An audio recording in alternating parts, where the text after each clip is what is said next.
This episode is presented by Invest Puerto Rico. If you believe your business can go anywhere, Puerto Rico is the place.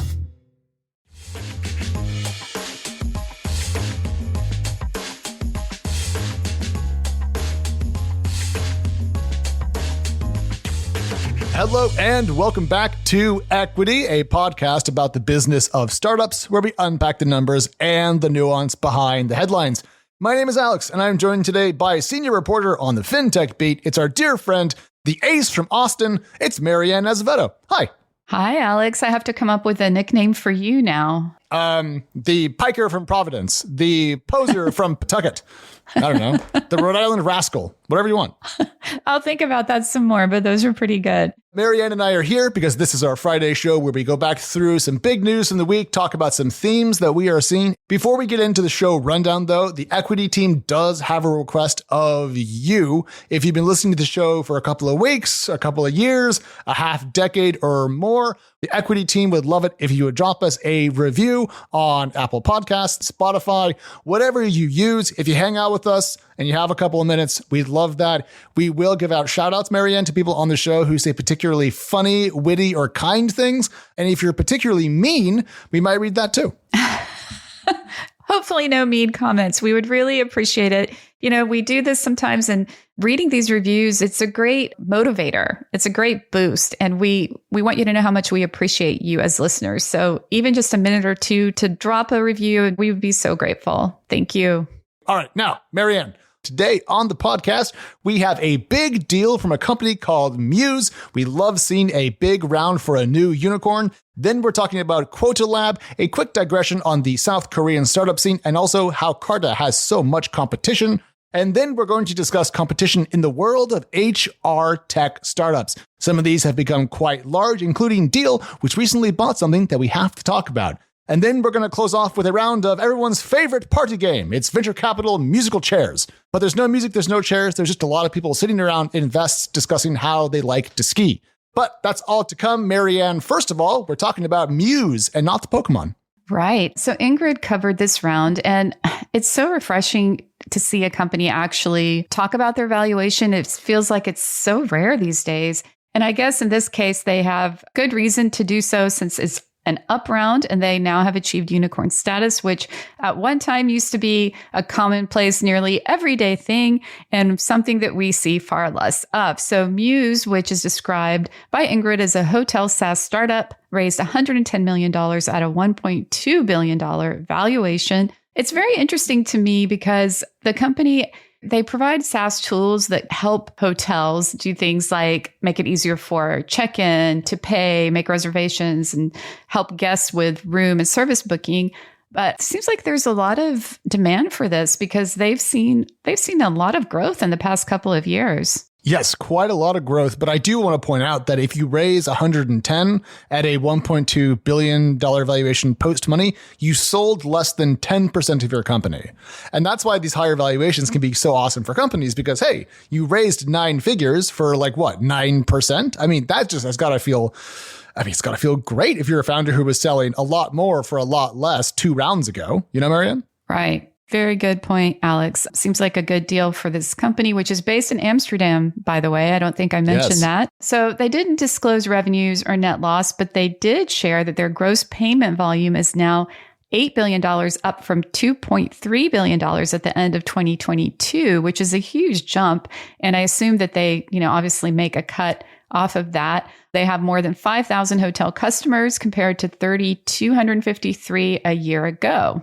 Yeah, it's a really cool business. And the thing that I was curious about was, when you look at these vertical SaaS companies, there's a common component we see, which is a company goes after a vertical or a sector that has outdated systems and they build software for it, very standard. And then they bring in a payments component. Mm-hmm. And unsurprisingly, in the case of Muse, which is MEWS, by the way, they do have a large payments business, as Marianne alluded to. And that seems to be doing quite well for them. It's kind of this really strong 2-pronged business model, software and payments together. Shopify, I think Marianne really showed how profitable that can be. Right. And so I'm not shocked that Muse is doing well. Yeah, I'm not either. And it reminds me of another company I wrote about in 2022 called Selfbook.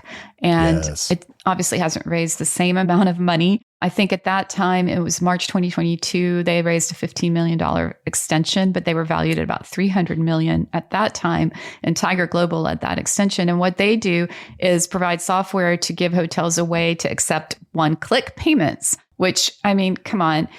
You would think that that's something that would be like more mainstream or easy to find, but it's really not. And I was burned badly trying to book a hotel on Expedia a couple of years ago. When I had to cancel, it was a complete nightmare to cancel a booking. At one point, I had to call the hotel directly. I spent, literally hours on the phone just to do something as simple as canceling this hotel reservation. So to me, like if there are more ways to deal directly with a hotel, to be honest with you, and avoid having to spend hours on the phone with the likes of Expedia, I love it. I'm trying to think about how much more money I would be willing to pay if you told me I never had to talk on the phone to Expedia. And the answer is hundreds of dollars more. No, seriously. Just to avoid that. Seriously. So, there's demand here, right? Not only do consumers or guests want this, it makes it easier for hotels to book guests, to make money, just makes everything easier. So, we can see why there's demand. Also, another interesting thing about Muse is they were saying they wanted to branch out of just the hotel space, that they feel like their software could be expanded, which makes perfect sense, into like maybe commercial properties, Airbnbs, even hostels, things like that. I don't think they've really gone after those segments as much as they had like indicated they might by now, maybe because they're doing so well in the hotel space. But I could see where there would be applications outside of just this segment of the hospitality industry. Oh, yeah. A bunch of this code, I'm sure, could be applied to multifamily homes, apartment complexes, et cetera. The TAM for housing is 100%, right? Because it's all of us. We need a place to stay. So I can see this being a growth business for a very long time. Fun to see a Dutch company do so well. I think we've been talking about Europe quite a lot on the show lately. France has come up a number of times, Germany as well. Now throw Holland into the mix. Seems to be a burgeoning and bubbling time for building stuff in the European bloc, if you will. Okay, one last more thing about Muse before we move on. It has been buying up other companies. Ingrid reported for us that it's bought 8 other companies in the hotel IT space. So what we're seeing here is, yes, a company that's doing well, growing, multi-part business model, blah, blah, blah, but also a vacuum or a Hoover, if you will, for smaller companies in its space. And Marianne, we've been looking for more startup M&A. Maybe it's been under our nose and just has been too small dollar for us to kind of pay attention. But here's one unicorn that's rather acquisitive. Absolutely. Yeah. Eight's a lot. I can see where the strategy works. Rather than spend the time, the money, the people on building out certain technologies, if there's another startup out there that's doing what you want your company to be doing already, why not just buy it? And speaking of that theme of acquisitions and buying things to expand your product remit instead of going out and building it yourself to get your hands on an existing customer base, let's talk about a Korean startup that is taking on Carta. Now, this company is called Quota Lab. It began life as a company called Quota Book. So if you recall that YC company, that's who we're talking about. And a while back, it bought a company called Logos Systems inside South Korea. It paid 30 billion Korean won for it, or about $23 billion. And Marianne, that brought together both the investor side and the startup equity side, making Quota Lab, I keep almost saying Quota Book because that's how I first learned of it, Quota Lab, very much like Carta, the American company, because it services both the investing side and also the startup side. Yeah, I thought it was really interesting too. Basically, they want to take on Carta and cap table management. They want to serve all the players, the employees, the investors, the LPs even. And they're growing. According to Kate Park, who wrote this article, they have a 40% market share on the startup side, 80% market share on the VC side, and claim to be the sole player on the LP side in Korea. So that's a pretty large market share in their market. The only problem is we are talking about a smaller overall venture capital space. So yes, Quota Lab is doing well inside of South Korea, which is the home to a number of technology companies that we all know. Samsung is the first name that comes to mind always, but it's far from the only one. So it's doing well inside of its market, but I'll be very curious to see, Marianne, how the company does in the future expanding to other regional areas. Because I mean, there's a lot of companies that really want to go after what Carta is doing. And we've seen these players, as Kate mentioned in the article, across Southeast Asia. So if it wants to go into Singapore, for example, it's going to have existing competition, which makes me curious if we're going to see more deal making inside of the, let's just call it cap table management as a broad term, cap table management software space, or if it's going to go out there and just, fight tooth and nail by showing up and trying to kick everyone's butt. Yeah, I mean, it's a good point. Kate also talked about that Quota Lab in 2022 had mentioned wanting to expand into Southeast Asia, not really specifying which countries. And it doesn't sound like they've made that move yet, but it's also competing in Asia alone with other companies such as a Singaporean startup, Capita with a Q, and Hong Kong Sprout. So there are other players in Asia. But, I really do think in certain markets like Asia, maybe in LATAM, startups or investors in those regions might be drawn to working with a company that's actually based there as opposed to one based in the US. So there is that appeal. And so I think there is potential for growth. It's a big enough market. There's room, obviously, for many players. So we'll just see how this plays out. Well, okay, so I want to politely push back on something you just said, because yes and no. It is a large market. Carta, I forget which one, but during one of its latest management brouhahas, we'll put it that way, did discuss how big of a business it was. Oh, I do recall. This is when they decided to get out of secondary trading because they'd had that breach of internal data rules. Right. Yeah. So the CEO said essentially the company is going to stick with about $370 million worth of ARR after it got rid of that small bit of its business. So $370 million in recurring revenue, call it annualized run rate, whatever you want. It's a big number. But that's for the US market, which is the single largest venture capital market in the world. Mm-hmm. So if we think about the South Korean venture capital market, I think it does about $4 billion a year in investment. That is much smaller. And so the potential revenue for Quota Lab is going to be much smaller. So if Carta is doing 370, call it 500 tops once it goes public, maybe the rest of the world's worth like 600, 700 million a year. I don't know. I see your point, but it's like not every company necessarily has ambitions to be that large. Like some companies, of course, they just want to grow, make a lot of money and be profitable. You can be profitable without necessarily having hundreds and hundreds of $1 million in ARR, can you not? Well, I mean, you can, but I mean, we talk about these companies in a very particular way because if you are working in the venture space, you're supposed to become the next Alphabet. Yeah, I hear you. I see what you're saying. I guess I'm still always of that mindset of like, I would rather see a company maybe not make as much revenue, but actually be profitable than one that's like, oh, we have hundreds of $1 million in revenue, but we're losing a ton of money every year. So, I mean, it's all relative. Yeah. And then a last note on this, because Marianne does make a good point that, not everything has to become the next Mega Goliath huge corp. These companies competing is going to be great for founders because it'll mean lower prices, more competition for their business. And so that's got to be just a net positive for all the founders out there. But let's stick with this acquisition theme. We're going to take a very, very, very short break. And when we come back, we'll be talking about Deel and another big deal.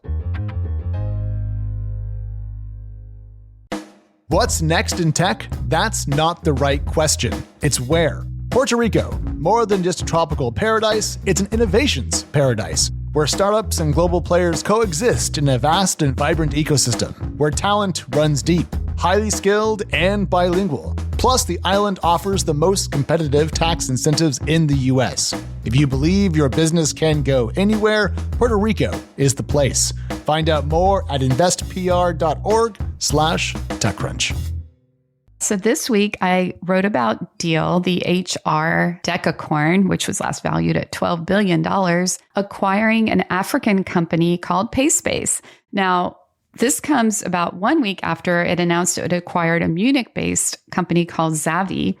Deel acquiring PaySpace seems to be a really big deal for the company. I talked to CEO Alex Bouaziz, who said that it's their largest acquisition to date. Unfortunately, he would not share how much they paid for the company, but PaySpace is a very large player in the HR world in Africa. And I don't have numbers for them specifically, but supposedly revenue there was growing 30% annually. They've been around for about 20 years. Yes. Yeah. And actually, they're not just working in Africa. They expanded to Brazil and the UK, which are two huge markets in and of themselves as well. And according to Alex, this is a big deal for Deel because now they have a lot more what he called engines with which to run his company in over 70 countries right now. So, and they also acquired a bunch of enterprise customers. PaySpace has over 14,000 customers across Europe, LATAM, Middle East, and Africa, including Heineken, Coca-Cola, and Puma. So yeah, I'm sorry. I feel like I just said a ton of things in about 2 minutes trying to capture all the highlights of this deal, but a lot here. And another great example of a success story in Africa. Yeah, a good acquisition. I think it's fun to see someone so busy and so aggressive. I mean, we talk about Deel a lot because they're always doing something. And I do love an acquisitive strategy. And I think part of the logic here, Marianne, going back to the idea of regional specificity and kind of knowing the local rules and regulations, is that if you're Deel, you probably want to have the technology in each country to work on those rules and execute payroll versus hiring another company to do it for you, ironically kind of passing the buck one link further away from the employer and the employee, because you could save money and be faster and more efficient. So it makes a lot of sense to me. The question that I have, and this is not answered and we don't know, so I'm not trying to tee you up to answer this, but what I am curious about is, as Deel does all these transactions, is it using stock? Is it using cash? I know it's raised a lot of money. I know it has presumably a lot of cash, but I'm curious, what's the currency at play here? Well, that's a good question. I don't know, but they claim that they still have $600 million left in the bank. They claim that they've been profitable since September 2022. And they also claim that they just crossed $500 million in ARR. So you would think if they have $600 million in the bank, they might have used cash to fund this acquisition, but I don't know the answer to that. Well, it depends on what people want, because on one hand, getting cash is great because it's liquid currency and huzzah. On the other hand, if you're a big believer in the power of the combined entity that your company is going to be joining, and you think Deel's going to go out at 20 or 25 billion, well, then I would want Deel stock. So my guess, probably a blend. But if you do the math on $600 million in cash at 4% interest a year, that's $24 million in free revenue, like 100% gross margins, just cash in the bank. So I don't know. I might hold on to the cash just because it's so valuable these days to have currency in your accounts. Long live high interest rates. That's very, very true. I'm with you, thinking it was probably a blend of the two. And speaking of going public, Deel is definitely, I think, a candidate for the public markets, but Alex said they're not really looking at that until 2025 or 2026. Now, I like Alex. I've talked to him. Seems very reasonable and affable even. Stop being a coward, Alex. You're doing all of us Alex's sad. You're huge. You have tons of money. Go public. What are you waiting? Are you waiting for Databricks to go out? Ollie's never taking the company out. I'll be dead by the time that happens. Someone needs to go first. I guess it's Reddit. Someone does. I don't know. Yeah, I don't know when. They're just waiting. And, you know, I forgot to mention this. PaySpace has 14,000 customers. Deel has 25,000 of its own, including Klarna, Shopify, Hermes. And so Alex said some of their clients may overlap, but he did specifically point out the fact that PaySpace has so many enterprise customers was another appealing factor. And one other thing I thought was interesting is that he said they were actually PaySpace's customer. Yes. And that the internal team at Deel was like, wow, they really wanted to acquire the company because they were so impressed with the technology and the ability to, quote, do on-the-spot calculations. And that means they probably paid a pretty penny for it. And that's how you get a deal done. You create interest and then you charge them to the nose for it. So shout out to PaySpace for doing that. And Marianne, you and Tage, who wrote the story, did note that there's been a handful of other deals in Africa lately. Right. Tage is our correspondent in Africa. Great reporter. And Brilliant. He said that the deal highlights a trend over the past 18 months. It's at least the third acquisition that we know of involving Africa-founded companies and global counterparts. Last January, a German vaccine manufacturer, I'm not sure how to pronounce this, BioNTech. Sure. acquired an AI startup called InstaDeep, which originated in Tunisia. And then in June, a private equity firm, Midias, bought Expensia for over $100 million.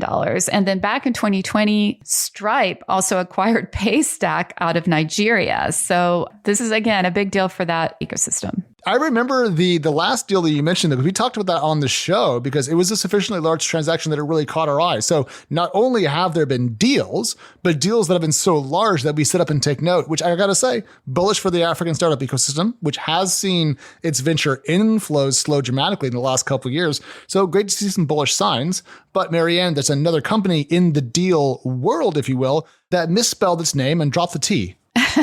Yeah, I think we talked about this last time they raised. Remo First raised $25 million this week, and they are very vocal about wanting to take on Deel and Rippling as well in this global HR tech space. They are kind of like, compare it like David and Goliath, right? They're the David to the Goliaths of Deel and Rippling. And they claim that what they're doing, first of all, that is different from their competitors or quote unquote better, is that they offer more affordable pricing. For example, they charge like $199 a month for certain things that I believe Deel charges more like $599 a month for. They also can serve larger customers, but they're very focused on SMBs, which they say are very underserved in this space, as all these other companies seem to be going more and more after enterprise customers. And lastly, they say that they're better because they actually partner with legal experts in the markets that they operate in, rather than setting up entities themselves, so that they are supposedly more compliant in what they do. Again, I am not saying that they are. I am telling you what they're telling me that they claim to be. Marianne is responding to my face. Everything you said is great. I just want to talk about the whole SMBs are underserved. That's always true. There's always a market to go after small businesses because, correct, they are never given enough shrift. Why is that the case? It's because SMBs are terrible customers. They go out of business all the time. They're hard to land and they're small dollar accounts. That's why every company eventually goes up market in the world of technology. So Remo First, which I'm sure I'm pronouncing that slightly wrong.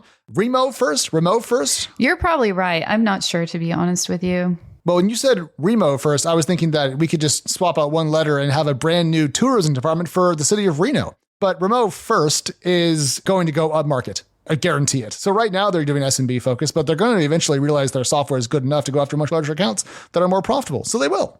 They already are, to your point, Alex. So it's not like that's all they're doing. And by the way, I think you're right. It should probably be Remo First. But they have thousands of customers, including ZocDoc, the World Health Organization, and MasterCard, which is massive. But they do claim that they are really eager to serve the SMB market.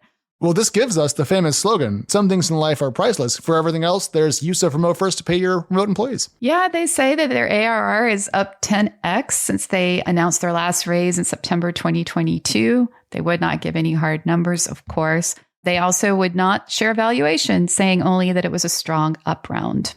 Yes, so strong they don't want to tell us. Yeah. Now, another interesting thing about this deal is that Octopus Ventures, a European investor, is actually the firm that led this round.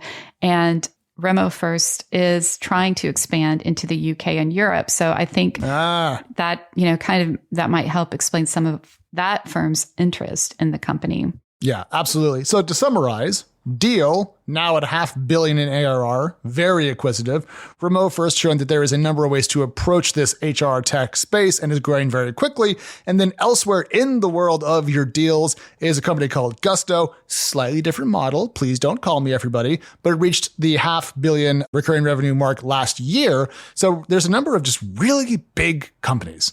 Yeah, there are. And I would be remiss not to mention earlier this week that Tage also covered a smaller player in the space that raised money this week. Remote Pass in the UAE raised $5.5 million. And then there's also Remote, which is all in this space as well, right? There's just a ton of players. And the last round that I see, maybe they've raised more money since then, but Ingrid covered in April 22, they raised $300 million at more than a $3 billion valuation. So there's a lot of companies in this space, and it's just it feels like it's growing by the day. Well, look, I think all the companies that have the word remote spelled correctly or not in their title have to merge by definition. So let's get on that, because I'm not going to have gusto about any deals that don't combine all those companies. But Marianne, let's move on and talk about our last theme, which is venture capital and musical chairs. For those of you who don't know, there's not that many venture capitalists at major firms. There's only, a dozen partners at most major firms. And so there's just not that many names. And so occasionally they move and we all go, huh, really? So Marianne, Sam Blond, let's start there. Yeah. So Sam Blond, he is the former CRO of Brex, the fintech. And about 18 months ago, I interviewed him about his decision to join Founders Fund as a VC. And, he was all excited about it at the time, even though it seemed a little odd because Founders Fund was like a big investor in Ramp, which is Brex's, one of its biggest competitors.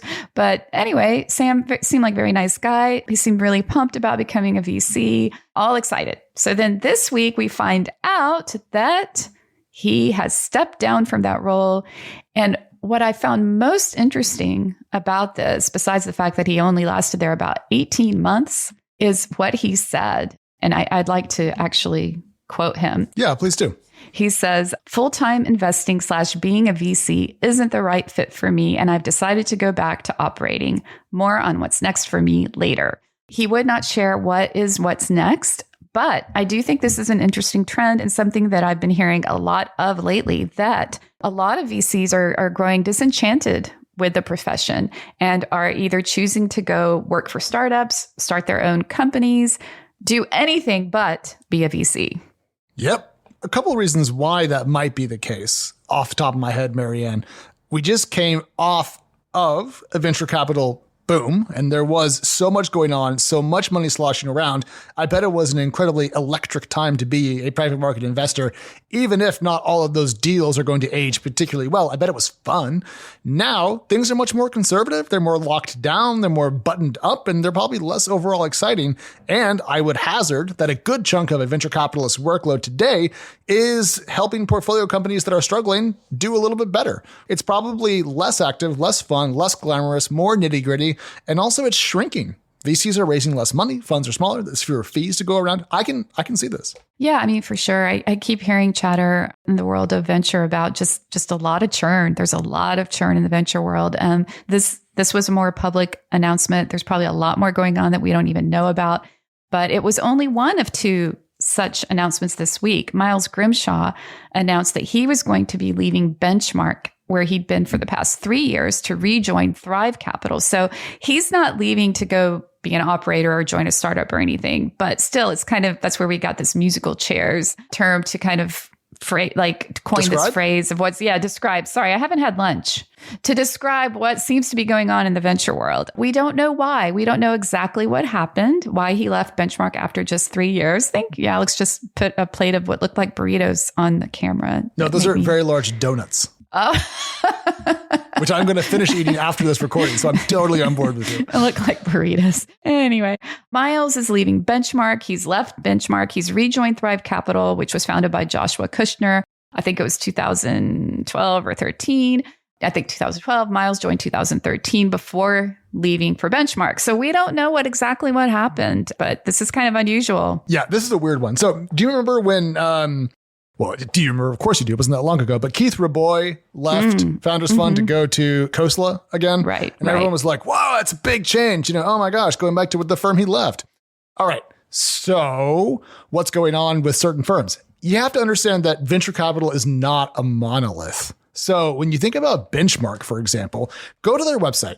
Just put it into Google or DuckDuckGo or Copilot or whatever the hell you use and go to Benchmark's website and look at it.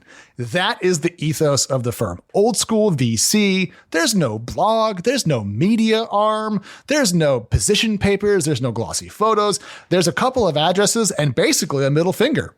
Old school VCs. And if I remember correctly, Benchmark GPs are mostly funding their own vehicles now. They're not even really going external for capital, and they've kept it small. And that is one way to approach venture. The other way is kind of the Andreessen model on the other extreme, to be super public, super loud, super big, getting bigger, becoming an RIA, et cetera, et cetera, et cetera.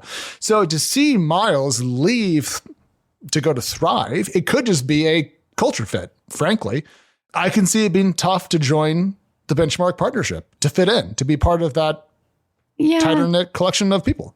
Right. And you raise another good point. It seems like it's a very different type of firm than Thrive. I mean, Joshua Kushner, when he founded it, was 25, right? So, and Miles himself, I believe he was 29. I'm trying to remember off the top of my head. I think he was 29 when he first left Thrive. So anyway, it just feels like it was probably a very different culture, very different type of investment firm.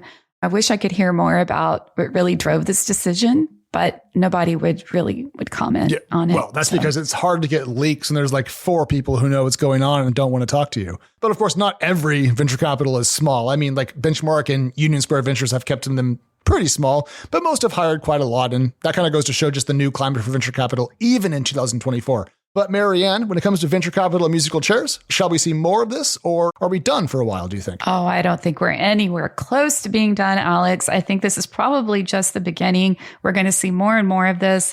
I anticipate this is we're only in March of 2024, right? Yes. So, yeah. So, I mean, this is probably going to be the year of VC churn. You just made me panic. I'm like, are we not in March? I thought we were still in March. Didn't it just start? Making me doubt my sanity. Yeah, this is probably just the beginning. All right. Well, everybody, that is all the time we have on this excellent Friday. But Marianne, before we let people go, you have something special coming out tomorrow involving someone who is quickly becoming a friend of the show. Yeah, I interviewed Roger Lee, who is both a co-founder and angel investor and creator of layoffs.fyi. And we had a great conversation. He recently put some money into a startup that we talked about last week called Sunset, which helps other startups shut down. So we talked about why he chose to invest in this space and how his work at layoffs.fyi related to that. We also talked about just startup shutdowns in general. I was astounded by the number of startups or the percentage increase in 2023 of startups that shut down compared to 2022, and also layoffs and which industries that we're seeing more of both of these things in. So anyway, great conversation. He was a really good interview. Tune in this Saturday. I just want to say that if I was in charge of Sunset, I wouldn't call myself the CEO. I would change my title to like the Undertaker or something. No, you just to be specifically morbid. Show up with a scythe. Be like, I'm here to collect your office chairs. Ha ha. All right. Before I get in trouble, we're going to go away. We are Equity Pod over on X and Threads. We are TechCrunch Pods over on TikTok. Marianne is the best. My name is Alex. We are back on Saturday with the interview. And then, of course, Monday with our weekly kickoff show. Everywhere you get your podcast. We'll talk to you all soon. Goodbye. Bye.